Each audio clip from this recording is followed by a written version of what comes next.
Hey, hey! Welcome to the S Word Live!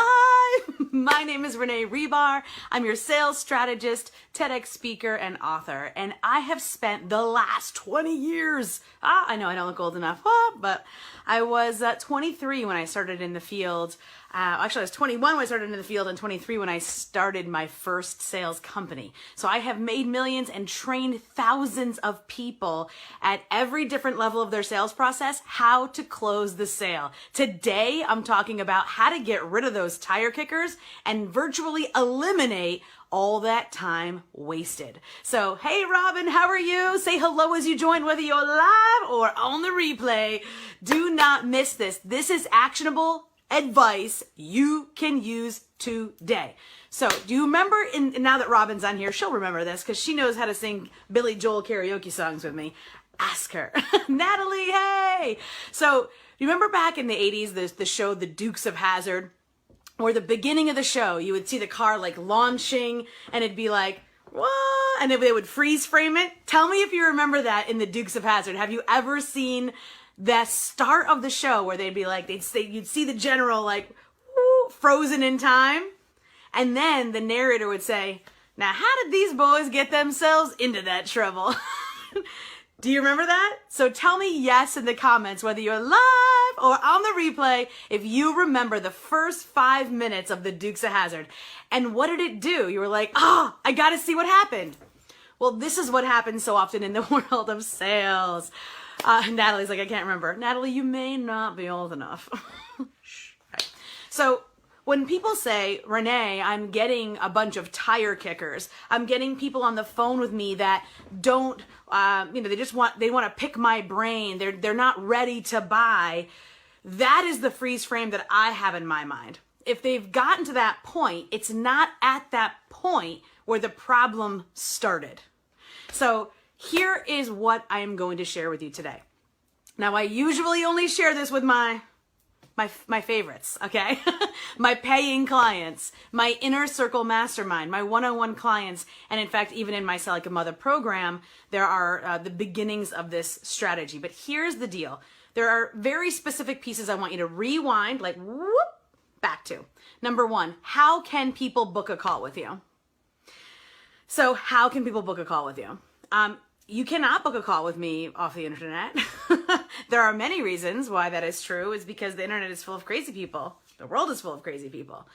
But that also means that I'm readily available, which I am not. Are you readily available? Do you sit at your desk all day like, I just wish someone would call and ask me questions? Do you think like that? I don't. And I bet you don't either. And so unless that's how your day is structured, if you're sitting around like and just waiting for phone calls, crazy people, then I honestly don't recommend you having an availability calendar. Now, you can have people apply to book with you, fill out the application, but attached to that application is not an Acuity calendar scheduler. I have to review that application, or someone on my team needs to review that application. And then either they or myself will get back to you to schedule an appointment. Yeah. So that's the first alteration. And now that is going to piss a lot of people off because that is not the way most people do it. But if you're coming up against, I'm on the phone all the time with these tire kickers, then that is problem number one that I would consider adjusting. I mean, if you were working with me, I'd be like, you should do it. Just so you know. So that's the first problem. Second problem is when people get on the phone is they're like, hi. And especially, again, I work specifically with women who are selling to other women. And women, we do not thrive in conflict, right? Our brains just don't, like, they light up when it's community. So nurturing, giving, helping. When I get on the phone with someone, I genuinely want to help them. But what I've discovered is that even if the other person is at a pretty high level in their business, true transformation takes time. Have you guys ever heard of this? Hi, hello, Diane. Diane's another Detroiter. I think she's in Florida right now. So have you ever noticed that even though the other person you're speaking to is really smart and ahead in their business and doing great, even a little piece of advice might do more harm than good? Have you ever felt that way?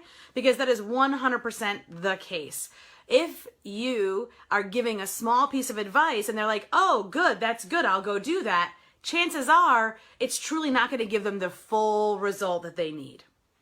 So to give them the full result they need to hire you or join your program or work with you for a longer period of time than the 15, 30, hell, even an hour's worth of your time. They're gonna need more time. So I use an analogy in my training program about you being an emergency room doctor, somebody coming in with a jugular wound and you being like, hold on, let me get that for you. You know, you might be able to stop the bleeding with your thumb in some spit, but it's not going to last. And if they walk out of the emergency room, bad things will happen. Hello, Aaron. Say hello as you join, whether you're live or on the replay. Say hello. We are talking about how to avoid these tire kickers. And it doesn't just start at the end. It starts way before that. So that being said, you need to help them. So how do you do this? There's one phrase that I will share with you now, that when I teach people this phrase and they actually deploy this strategy, they're like, oh my gosh, that was amazing. Want to hear it? Are you sure? Hey, Jessica, hello. Okay, so Jessica, are you still traveling? I'm thinking of sushi now that I see your name. I'm so hungry all of a sudden. So what is the phrase? It is, I have a hard stop at... So when you get on the phone with someone, know that your time is precious and so is theirs. And if you've allotted said number of minutes for this call, keep it to said number of minutes. Now, for those of us who are moms here, I don't think my child knows what 5 minutes is, because mommy may have been like, we'll leave in 5 minutes, honey. And then I get talking to my friend and it's like 35 minutes later. Anybody with me on this? Anybody else a criminal of the 5 minute misalignment, stretching of time? So, and also talking about quantum physics, 5 minutes is 5 minutes. And so if you say I have availability for 15 minutes, then you watch that clock, and in the beginning of the call, you 100% should lay the boundary. I have a hard stop at. But here's where people push back, like, but Renee, what if they're, they're my ideal client and I want to, and they're ready to hire me? Time stretching is magic, Robin says. Yes. Jessica says yes. Still traveling. Lunch break during a full day of client meetings. Oh, yummy. Love it. Okay, so all that being said, the end of the call has to be the end of the call. You have to set your boundaries now. Otherwise, you will invite, in many different ways, tire kickers who want to pick your brain, who are not ready to buy, but yet are still getting some information from you, but not enough to solve their problems. So this phrase, I have a hard stop at, and then actually sticking to it, will save you literally so much time, but more importantly, it will double your sales, because here's what happens. If they're ready to buy, then they're ready to buy, but you can still set up another call for when you actually do have more time. Say, I've loved how we're speaking today. I've loved the answers you've given me. However, I still have a few more questions, but our time is up. So then you can simply set another appointment when you have more time, because you're in control. You're not begging. And this is where sales get so weird and people get all awkward. Is they're like, I must beg for this sale. Please buy me. That sucks. Don't do that. Don't do that. If you're doing that, or if you feel like that, then we need help. You need to work with me. I need to help you. Or at least something, because seriously, that's crazy. So please, you are in charge. You are the expert. You are in charge of your time, and you are in charge of your intellectual property. And the fact that they're on the phone with you right now, all that you have to say is, you're welcome. Because you are not just, somebody off the street. You've spent years crafting your expertise into what it looks like today. And you continually spend time investing in your personal and professional development. Am I right? So tell me yes. Do you continually do that? I know I do. So it's not as if you've learned this 10 years ago and you've never worked on it ever again. So own your expertise, own your time, and by doing those few things that I've already said about your calendar, hey Chandra, hey Mallory, say hello as you join, you will, with that phrase, save yourself so much time, almost eliminate tire kickers, and double your sales, because people will respect that intellectual property that much more. And all they have to do is hire you to get the full results. What's up, friends?